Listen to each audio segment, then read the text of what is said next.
Good morning friends, నేను మీ సాయి మల్లేష్ని మాట్లాడుతున్నాను. ముందుగా మా ఛానల్ సబ్స్క్రైబ్ చేసి లైక్ చేసి షేర్ చేయండి. అదేవిధంగా ఈరోజు వార్తల్లోని ముఖ్యాంశాలు తెలుసుకుందాం. ఈనాడు దినపత్రిక.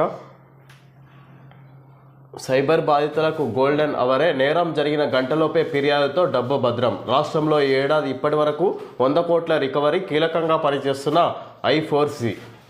స్టాక్ మార్కెట్లో పెట్టుబడులు పెడితే అధిక లాభాలు వస్తాయని నమ్మించి హైదరాబాద్కు చెందిన ఓ వ్యక్తి 53 సంవత్సరాల నుంచి 1,22,22,26,205 కొల్లగొట్టారు. మోసం జరిగిందని తెలుసుకున్న బాధితుడు వెంటనే పోలీసులకు ఫిర్యాదు చేశారు. తక్షణం స్పందించిన పోలీసులు బ్యాంకు లావాదేవీలు నిలిపివేయడం ద్వారా 1,05,00,000 కాపాడగలిగారు. నేరస్తుడు అప్పటికే దాదాపు 17 లక్షలను మళ్లించేశాడు. మరో కేసులోనూ ఇలానే నేరగాళ్లు అధిక లాభాలు ఆశ చూపించి ఒకేసారి 11,55,000 కొల్లగొట్టారు. బాధితుడు వెంటనే ఫిర్యాదు చేయగా డబ్బంతా తిరిగి ఇప్పించారు. సైబర్ నేరాలు ఆందోళనకరంగా పెరుగుతున్నాయి. ఈ ఏడాది ఇప్పటి వరకు రాష్ట్రంలో దాదాపు 1,500 కోట్లు కొట్టేశారు. అంటే సగటున నెలకు 150 కోట్లు కొల్లగొడుతున్నారన్నమాట. ఉన్నత విద్యావంతులు, ఉన్నతాధికారులు, చివరకు పోలీసులు సైబర్ నేరగాళ్ల బారిన పడుతున్నారు. ఒక తరహా నేరంపై అవగాహన పెరిగేసరికి మరో తరహాలో దాడి చేస్తున్నారు. అందుకే పోలీసులు సైబర్ నేరాల ఉచ్చులో చిక్కకుండా ఉండేలా ఒకవైపు ప్రచారం చేస్తూనే మరోవైపు నేరగాళ్ల బారిన పడితే సత్వరమే స్పందించాల్సిన తీరుపై ప్రజలకు అవగాహన కల్పిస్తున్నారు. ఆలస్యం అవుతున్న కొద్దీ తాను కొల్లగొట్టిన డబ్బును మళ్లించే అవకాశాలు నేరస్తుడికి పెరిగిపోతుంటాయి. విధంగా చూస్తే ఏదైనా ప్రమాదం జరిగిన గంటలోపు వైద్యం అందించగలిగితే బాధితులను మరణం నుంచి తప్పించే అవకాశాలు మెండుగా ఉంటాయి. అందుకే ప్రమాదం జరిగిన తర్వాత నుంచి నమోదయ్యే మొదటి గంటని వైద్యులు గోల్డెన్ అవర్గా పిలుస్తుంటారు. ఇప్పుడు అదే సూత్రాన్ని సైబర్ నేరాలకు వర్తింపజేస్తున్నారు. సైబర్ నేరం జరిగిన గంటలోపు ఫిర్యాదు చేయగలిగితే పోగొట్టుకున్న మొత్తాన్ని తిరిగి రాబట్టగలిగే అవకాశాలు మెరుగవుతాయన్న ఉద్దేశంతోనే పోలీసులు గోల్డెన్ అవర్కు ప్రాచుర్యం కల్పిస్తున్నారు. చూస్తే ఆహ్వానం, క్లిక్ చేస్తే సొమ్ము మాయం. పెళ్లి పత్రిక పేరిట వాట్సాప్కు మోసపూరిత ఫైళ్లు డౌన్లోడ్ చేస్తే సైబర్ నేరస్తుల ఆధీనంలోకి ఫోన్. ఈ విధంగా సైబర్ బాధితులకు గోల్డెన్ అవరే, నేరం జరిగిన గంటలోపే ఫిర్యాదుతో డబ్బు భద్రం. రాష్ట్రంలో ఈ ఏడాది ఇప్పటి వరకు 100 కోట్ల రికవరీ. కీలకంగా పనిచేస్తున్న I4C. ఈ విధంగా సైబర్ నేరగాళ్ళు వివిధ రకాలుగా ఎవరైతే విద్యావంతులు ఈ విధంగా మొత్తం మీద చదువుకున్న వాళ్ళని టార్గెట్ చేసుకుని ఈ విధంగా మొత్తం మీద సీనియర్ సిటిజన్లు, అదేవిధంగా ఈ వివిధ మంచి జాబులు చేసే ఉద్యోగం చేసే వాళ్ళనే సాఫ్ట్వేర్ ఉద్యోగులు ఈ విధంగా వాళ్ళని ఎంచుకొని వివిధ స్టాక్ మార్కెట్లో అధిక మొత్తంలో లాభాలు వస్తున్నాయంటూ నమ్మించి ఈ విధంగా సైబర్ నేరగాలు మోసాలకు పాల్పడుతున్నట్టుగా చూసుకోవచ్చు. ఈ విధంగా కోట్ల డబ్బును కొల్లగొడుతున్నట్టుగా చూసుకోవచ్చు సైబర్ నేరగాలు. ఏదైతే ఇక్కడ సైబర్ నేరగాళ్ళ ముసుగులో మోసపోయామన్న తెలిసిన గంట వ్యవధిలోనే ఈ విధంగా ఏదైతే సొమ్ము బదిలీ అయిన గంటలోపు సంప్రదిస్తే పోలీసులను ఈ విధంగా రికవరీ చేసే అవకాశం ఉంటుంది. గంట దాటి ఇంకా ఆలస్యం అవుతున్న కొద్దీ అది వచ్చే అవకాశం, రికవరీ చేసుకునే అవకాశం లేకుండా పోతుందన్నట్టుగా చెప్పుకొస్తూ ఈ విధంగా పోలీసులు సైబర్ నేరగాలు ఈ విధంగా వివిధ రకాలుగా మోసాలకు పాల్పడుతున్నారన్నట్టుగా ఇక్కడ చెప్పుకొచ్చారు. మొత్తం మీద చూస్తే ఆహ్వానం, క్లిక్ చేస్తే సొమ్ము మాయం. పెళ్లి పత్రిక పేరిట ఆహ్వానం, ఇట్లా కార్డు ఇన్విటేషన్ పేరిట కూడా మోసపూరిత ఫైళ్ళు వస్తున్నాయి అన్నట్టుగా చూసుకోవచ్చు. అది డౌన్లోడ్ చేసుకుంటే మొత్తం మీద ఫోన్ ఆధీనంలోకి వెళ్ళిపోతుంది అన్నట్టుగా కూడా ఆ విధంగా కూడా సైబర్ నేరగాలు మోసాలకు పాల్పడుతున్నారన్నట్టుగా ఇక్కడ చూసుకోవచ్చు. సబ్ రిజిస్ట్రార్ కార్యాలయాల్లో ఫిర్యాదుల పెట్టే అన్ని చోట్ల తప్పనిసరిగా ఏర్పాటు చేయాలి. సమస్యలను ఉన్నతాధికారి పరిశీలించి పరిష్కరించాలి. ఆరోపణలపై విచారణ జరిపి చర్యలు చేపట్టాలి. హైకోర్టు మార్గదర్శకాల జారీ. ఈ సబ్ రిజిస్ట్రార్ కార్యాలయాల్లో ఫిర్యాదుల పెట్టారని విధంగా ఇక్కడ అన్ని చోట్ల తప్పనిసరిగా ఏర్పాటు చేయాలి. సమస్యలను ఉన్నతాధికారి పరిశీలించి పరిష్కరించాలి. ఆరోపణలపై విచారణ జరిపి చర్యలు చేపట్టాలి. హైకోర్టు మార్గదర్శకాల జారీ. ఈ విధంగా సబ్ రిజిస్ట్రార్ కార్యాలయాల్లో ఫిర్యాదులు పెట్టారంట. ఎలాంటి మొత్తం భూములకు సంబంధించి ఇక్కడ అవకతవకలు జరిగినా దానికి సంబంధించి ఫిర్యాదులు చేసి రాసి వాళ్ళలో ఇవ్వచ్చు అన్నట్టుగా లెటర్ల రాసి అక్కడ ఇవ్వచ్చు అన్నట్టుగా ఫిర్యాదుల బాక్స్ను అమర్చినట్టుగా చూసుకోవచ్చు. ఇక్కడ సబ్ రిజిస్ట్రార్ కార్యాలయాల్లో ఉంటుందన్నట్టుగా తెలుసుకోవచ్చు. ఈ విధంగా హైకోర్టు ఆదేశాలు జారీ చేసినట్టుగా చూసుకోవచ్చు దీనికి సంబంధించి. రాష్ట్ర వ్యాప్తంగా ఉన్న సబ్ రిజిస్ట్రార్ కార్యాలయాల్లో ఫిర్యాదుల వినతులు సమర్పించడానికి ప్రత్యేకంగా ఫిర్యాదుల పెట్టెను తప్పనిసరిగా అందుబాటులో ఉంచేలా చర్యలు తీసుకోవాలంటూ ప్రభుత్వానికి హైకోర్టు ఆదేశాలు జారీ చేసింది. వీటిని రిజిస్ట్రార్ లేదా ఆపై ఉన్నతాధికారి పరిశీలించి విచారణ చేపట్టి చట్ట ప్రకారం చర్యలు తీసుకోవాలంది. రంగారెడ్డి జిల్లా షేర్లింగంపల్లి మండలం కొండాపూర్లో రంగారెడ్డి జిల్లా joint sub registrar 1 flat registration చేయకపోవడాన్ని సవాల్ చేస్తూ హైదరాబాద్ కేపీహెచ్బికి చెందిన పి రమ్యశ్రీ మరొకరు హైకోర్టులో పిటిషన్ దాఖలు చేశారు. విధంగా రంగారెడ్డి జిల్లా జాయింట్ సబ్ రిజిస్ట్రార్ 1లో ప్లాట్ రిజిస్ట్రేషన్ చేయకపోవడాన్ని సవాల్ చేస్తూ హైదరాబాద్ కేపీహెచ్బికి చెందిన పి రమ్యశ్రీ మరొకరు హైకోర్టులో పిటిషన్ దాఖలు చేశారు. దీనికి సంబంధించి హైకోర్టు ప్రభుత్వానికి సూచనలు చేసినట్టుగా చూసుకోవచ్చు.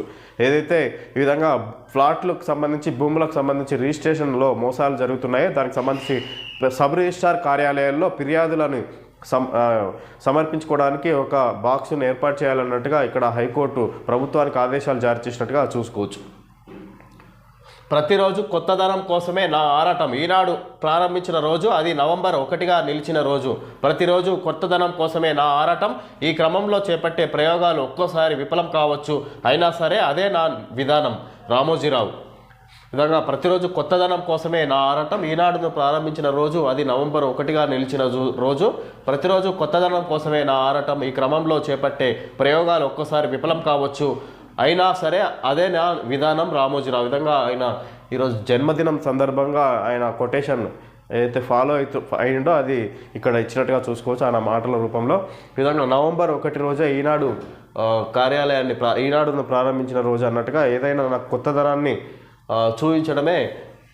ప్రతిరోజు కొత్తదనం కోసమే నా ఆరాటం. ఈ క్రమంలో చేపట్టే ప్రయోగాలు విఫలం కూడా కావచ్చు ఒక్కొక్కసారి, అయినా సరే అదే నా విధానం అన్నట్టుగా చెప్పుకొస్తారు. ఈ విధంగా కొత్తదనం చూపించడం కోసమే ఆయన ఆరాటపడతాడంటే ఆ సమయంలో ఫెయిల్ అయినా కూడా అదే విధానంలో ఆయన ఫాలో అవుతా అన్నట్టుగా ఆయన మాటలు ఇక్కడ చూపించినట్టుగా చూసుకోవచ్చు. నేడు రామోజీ గ్రూప్ సంస్థల వ్యవస్థాపకులు రామోజీరావు పుట్టినరోజు సందర్భంగా ప్రత్యేక వ్యాసం. మహాస్వాప్నికుడా మళ్ళీ జన్మించు అన్నట్టుగా ఇక్కడ ఆయన గురించి ఇచ్చినట్టుగా చూసుకోవచ్చు. వరి సాగు ఉత్పత్తిలో అగ్రస్థానంలో రాష్ట్రం. ధాన్యం సేకరించిన వారంలోపే 500 రూపాయల బోనస్. ప్రభుత్వాన్ని అస్థిరపరిచేందుకు భాజపా కుట్ర. సానుభూతి కోసమే కేటీఆర్ పదే అరెస్టు వ్యాఖ్యలు. మంత్రులు తుమ్మల, శ్రీధర్ బాబు. వరి సాగు ఉత్పత్తిలో అగ్రస్థానంలో రాష్ట్రం. ధాన్యం సేకరించిన వారంలోపే 500 రూపాయల బోనస్. విలేకరుల సమావేశంలో మాట్లాడుతున్న తుమ్మల నాగేశ్వరరావు, పక్కన శ్రీధర్ బాబు. వరి సాగు ధాన్యం ఉత్పత్తిలో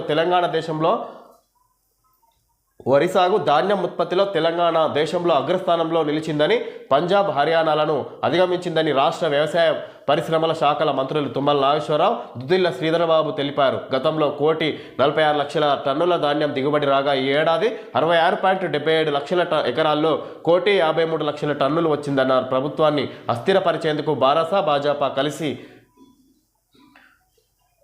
విధంగా ప్రభుత్వాన్ని అస్థిరపరిచేందుకే భాజపా కుట్ర పన్నుతున్నాయి అన్నట్టుగా చెప్పుకొస్తారు. ఈ విధంగా మీడియా సమావేశంలో మంత్రి తుమ్మల నాగేశ్వరరావు, శ్రీధరబాబు పాల్గొని మాట్లాడినట్టుగా చూసుకోవచ్చు. ఈ విధంగా ఏదైతే ధాన్యం కొనుగోలు చేసిన వారంలోపే వాళ్లకు 500 రూపాయల బోనస్ అందిస్తామన్నట్టుగా చెప్పుకొస్తారు.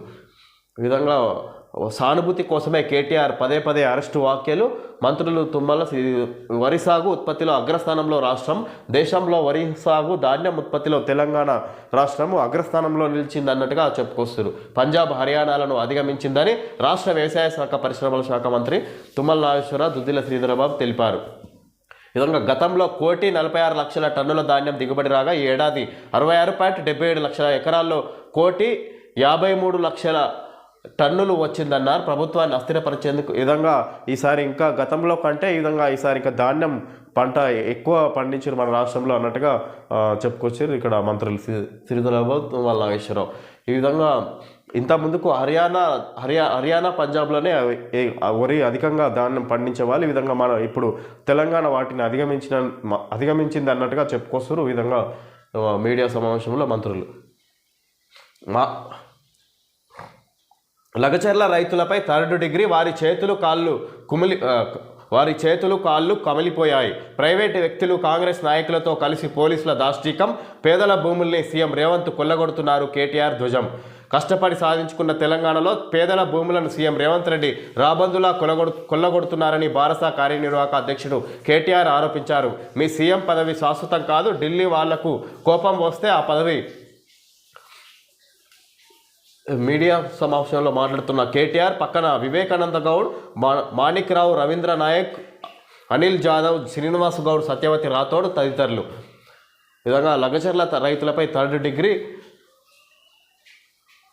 వారి చేతులు కాళ్ళు కమిలిపోయాయి. ప్రైవేటు వ్యక్తులు కాంగ్రెస్ నాయకులతో కలిసి పోలీసుల దాష్టికం, పేదల భూముల్ని సీఎం రేవంత్ కొల్లగొడుతున్నారు కేటీఆర్ ధ్వజం. విధంగా కష్టపడి సాధించుకున్న తెలంగాణలో ఈ విధంగా రేవంత్ రెడ్డి ప్రభుత్వం పేదల భూములను గుంజుకునే ప్రయత్నం చేస్తుంది. ఈ విధంగా ఈ క్రమంలో లగచర్ల రైతులను విధంగా 3rd డిగ్రీ లగచర్ల రైతులపై 3rd డిగ్రీ ఉపయోగించి వాళ్ళ కాళ్ళు చేతులు కమిలిపోయేలా కొట్టిరు అన్నట్టుగా ఇక్కడ కాంగ్రెస్ కార్యకర్తలు ఈ విధంగా పోలీసులతో కుమ్మక్కై ప్రైవేట్ వ్యక్తులు కాంగ్రెస్ నాయకులతో కలిసి పోలీసులు ఈ విధంగా వ్యవహరించారు అన్నట్టుగా చెప్పుకొస్తారు. ఈ విధంగా మీ సీఎం కుర్చీ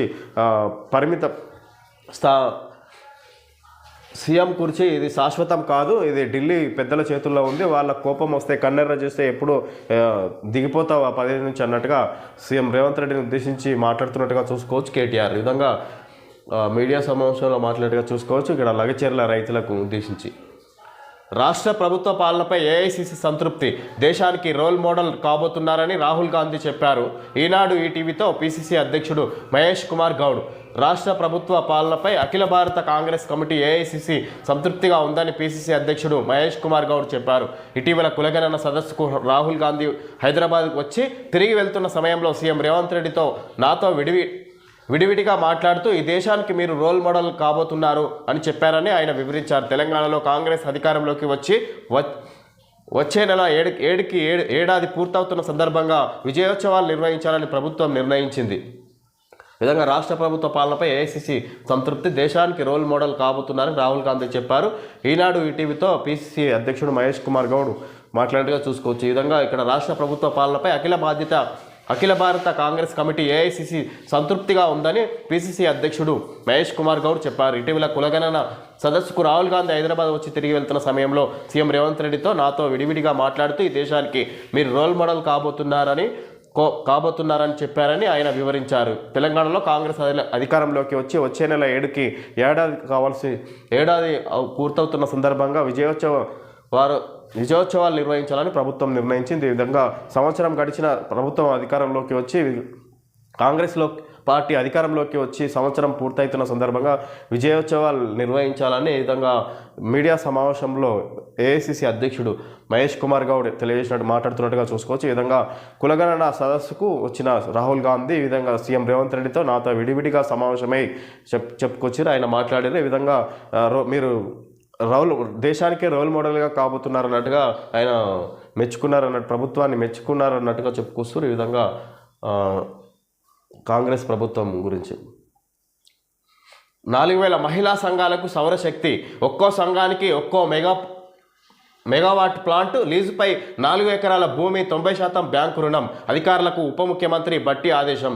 4000 రూపాయలు మహిళా సంఘాలకు సౌరశక్తి, ఒక్కో సంఘానికి ఒక్కో మెగావాట్ ప్లాంటు, లీజుపై 4 ఎకరాల భూమి, 90% బ్యాంకు రుణం. అధికారులకు ఉప ముఖ్యమంత్రి బట్టి ఆదేశం. విధంగా మహిళా సంఘాలకు సౌరశక్తిని అప్పచెప్తారంటే 4000 మహిళా సంఘాలకు సౌరశక్తిని అప్పచెప్తారంటే ఒక్కో సంఘానికి ఒక్క మెగావాట్ ప్లాంటు, లీజుపై 4 ఎకరాల భూమి, 90% బ్యాంకు రుణం. వాళ్ళకు 4 ఎకరాల భూమిని కూడా అప్పచెప్తారంట లీజుపై, అదేవిధంగా 90% బ్యాంకు రుణంని కూడా అందిస్తారన్నట్టుగా అధికారులకు ఉప ముఖ్యమంత్రి ఆదేశం ఇచ్చినట్టుగా చెప్పుకోవచ్చు. ఈ విధంగా మహిళా సంఘాలకు మెగా ప్లాంట్ సౌరశక్తిని అప్పచెప్పాలి, వాళ్ళ ఆధ్వర్యంలో నిర్వహించాలన్నట్టుగా ఇక్కడ బట్టి విక్రమార్క తెలియజేసినట్టుగా చూసుకోవచ్చు. సిక్సర్లు జోరు, శతకాల హోరు, ఏమా బాదుడు మైదానంలో ఊచకోతకు సరైన నిర్వచనం చెబుతూ శుక్రవారం జోహానెస్బర్గ్లో భారత బ్యాటర్లు తిలక్ వర్మ, సంజు శాంసన్ సిక్సర్ల తుపాను చూపించారు. హైదరాబాద్ కుర్రాడు తిలక్ 120 నాటౌట్, ఆకాశమే హద్దుగా చెలరేగాడు. శాంసన్ 109 నాటౌట్ శుభమెత్తాడు. దీంతో టీమిండియా 20 ఓవర్లలో 283/1తో T20లో రెండో అత్యధిక స్కోరు సాధించింది. విధంగా టీమిండియా T20 ఓవర్లలో ఈ విధంగా 283.1తో ఈ విధంగా రెండో అత్యధిక స్కోర్ సాధించినట్టుగా చూసుకోవచ్చు. ఈ విధంగా శతకాల జోరు, సిక్సర్ల జోరు అన్నట్టుగా ఇక్కడ సంజు శాంసన్, తిలక్ వర్మ అధిక స్కోరుతో ఈ విధంగా తిలక్ 120 నాట్అవుట్, ఈ విధంగా ఆకాశమే అద్దుగా చెలరేగాడు. శాంసన్ 109 నాట్అవుట్, ఈ విధంగా భారీ స్కోర్ చేసినట్టుగా చూసుకోవచ్చు T20లో. మూసీ వద్దే నిద్రిస్తాం, అక్కడే భోజనం చేస్తాం, సీఎం రేవంత్ సవాల్ను స్వీకరిస్తున్నాం కిషన్ రెడ్డి. మూసీ వద్ద నిద్రపోగలరా అంటూ సీఎం విసిరిన సవాల్ను స్వీకరిస్తున్నామని, శనివారం మూసీ వద్దే నిద్రిస్తామని కేంద్ర మంత్రి జి కిషన్ రెడ్డి ప్రకటించారు. మూసీ పరివాహకంలోనే భోజనం చేసి పేదల ఇళ్లలోనే నిద్రిస్తామన్నారు. శుక్రవారం హైదరాబాద్లో ఆయన విలేకరులతో మాట్లాడారు. విధంగా మూసీ వద్దే నిద్రిస్తాం, అక్కడే భోజనం చేస్తాం, సీఎం రేవంత్ సవాల్ను స్వీకరిస్తున్నామని ఇక్కడ కేంద్ర మంత్రి కిషన్ రెడ్డి మాట్లాడుతున్నట్టుగా చూసుకోవచ్చు. ఇక్కడ మూసీ పరివాహక ప్రాంతంలోని పేదల ఇళ్లలోనే భోజనం చేస్తాం, వాళ్ళ ఇళ్లలోనే నిద్రపోతాం అన్నట్టుగా చెప్పుకొస్తారు. ఈ విధంగా సీఎం రేవంత్ రెడ్డి చేసిన సవాల్ను స్వీకరిస్తున్నాం అన్నట్టుగా చెప్పుకొచ్చారు. ఈయన విలేకరుల శుక్రవారం హైదరాబాద్లో ఆయన విలేకరులతో మాట్లాడినట్టుగా ఇక్కడ మనం చూడొచ్చు. Heritage and precious jewellery Mela. Heritage jewellery, precious and uncut diamonds, traditional jewellery, అద్భుతంగా రూపొందించిన ట్రెడిషనల్, ప్రీషియస్ మరియు అన్కట్ డైమండ్ ఆభరణాలపై ప్రత్యేకమైన ఆఫర్ల కోసం హైదరాబాద్ మరియు తిరుపతి స్టోర్లను సందర్శించండి. కాలాతీతమైన డిజైన్ల ఆకర్షణను అనుభవించండి మరియు భీమా జ్యువెల్స్తో మీ అందాన్ని మెరుగుపరచుకోండి. నవంబర్ 15 నుండి డిసెంబర్ 1 వరకు heritage, precious and uncut diamond jewellery making ఛార్జీలపై ఫ్లాట్ 25% తగ్గింపు. విధంగా Bhima jewellery gold and diamond, silver, platinum, Bhima jewellery వాళ్ళు యాడ్ ఇవ్వడం జరిగింది. Malabar gold and diamonds, the responsible jeweller, brings India festival till 18th December 2024. Okay friends, ఈరోజు వార్తల్లో ముఖ్యాంశాలు తెలియజేయడం జరిగింది. Thank you friends.